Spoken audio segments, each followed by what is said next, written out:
The story of how the United Kingdom fell into financial decline is not a sudden collapse but a slow historical process rooted in the past.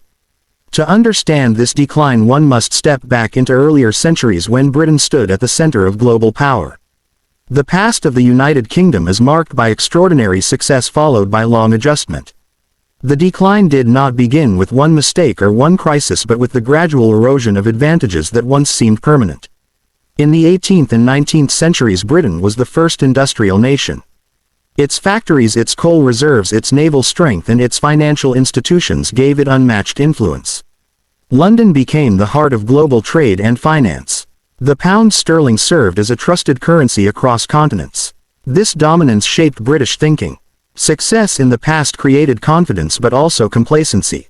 Economic systems built for an earlier world were preserved long after conditions had changed.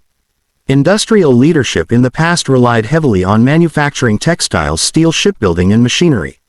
These industries thrived during the Industrial Revolution but required constant reinvestment and innovation.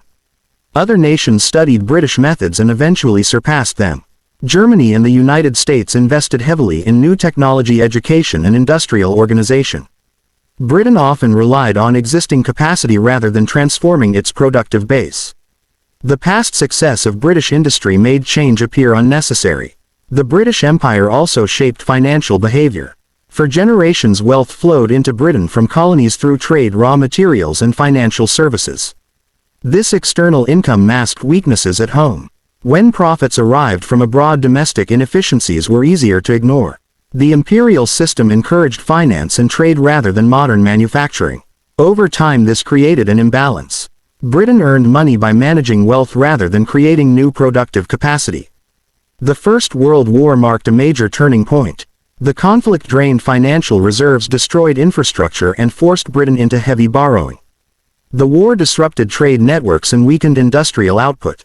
Although Britain emerged on the winning side, its economy was deeply strained. Debt to foreign lenders increased and the gold standard became harder to maintain. The past image of financial strength no longer matched reality.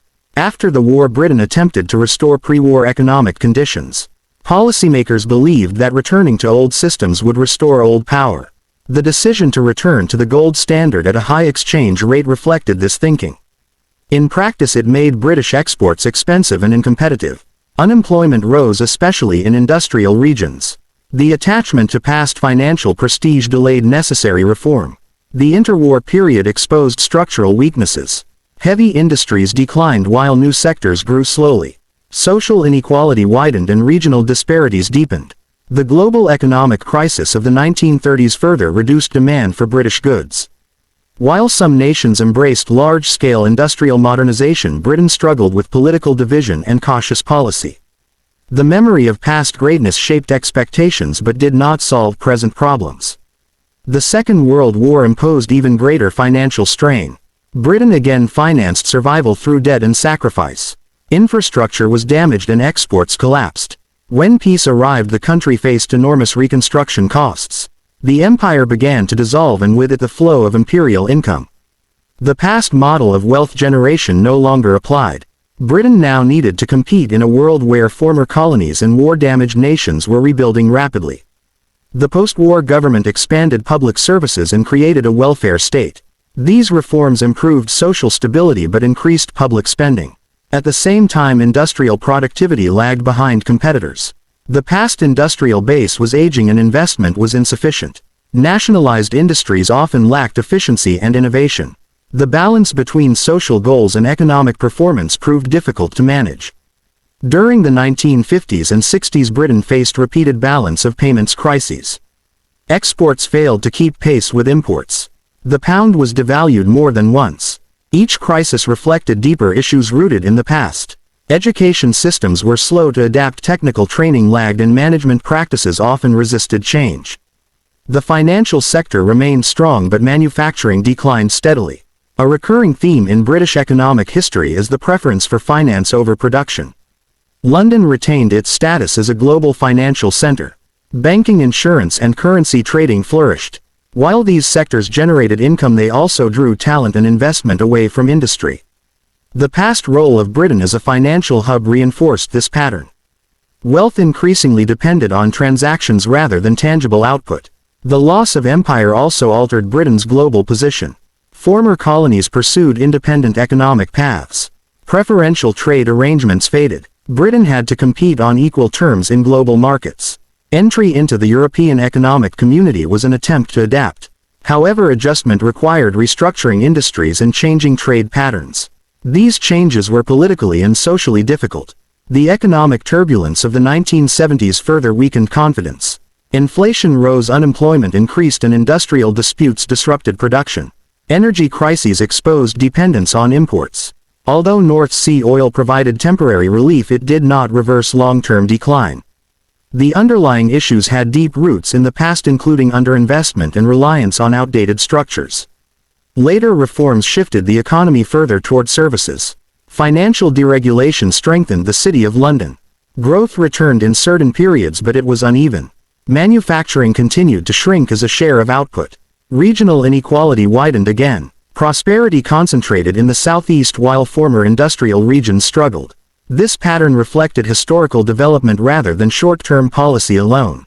The global financial crisis revealed vulnerabilities created by this model. Heavy reliance on finance made the economy sensitive to shocks. When financial markets faltered, public finances deteriorated rapidly. Government debt increased and austerity measures followed. These outcomes were linked to decades of economic choices shaped by historical precedent. Looking back, it becomes clear that the financial decline of the United Kingdom cannot be understood without reference to its past. Early success fostered institutions, attitudes, and priorities that later became obstacles. The empire, industrial leadership, and financial dominance of earlier centuries created expectations that were difficult to abandon. Adaptation was often delayed because the memory of past strength suggested that recovery would occur naturally. History shows that economic power is never permanent. Nations that succeed must continuously renew their productive base. Britain achieved remarkable accomplishments in the past but struggled to transform them into sustainable modern growth. The decline was gradual, uneven, and complex. It involved political decisions, social structures, and global change. Most of all, it reflected the challenge of moving beyond a powerful historical legacy. The past remains visible in modern Britain. Old industrial towns carry the marks of decline. Financial districts reflect enduring strengths. The tension between these realities defines the national economy. Understanding this history is essential, not to assign blame but to recognize how deeply the past shapes the present.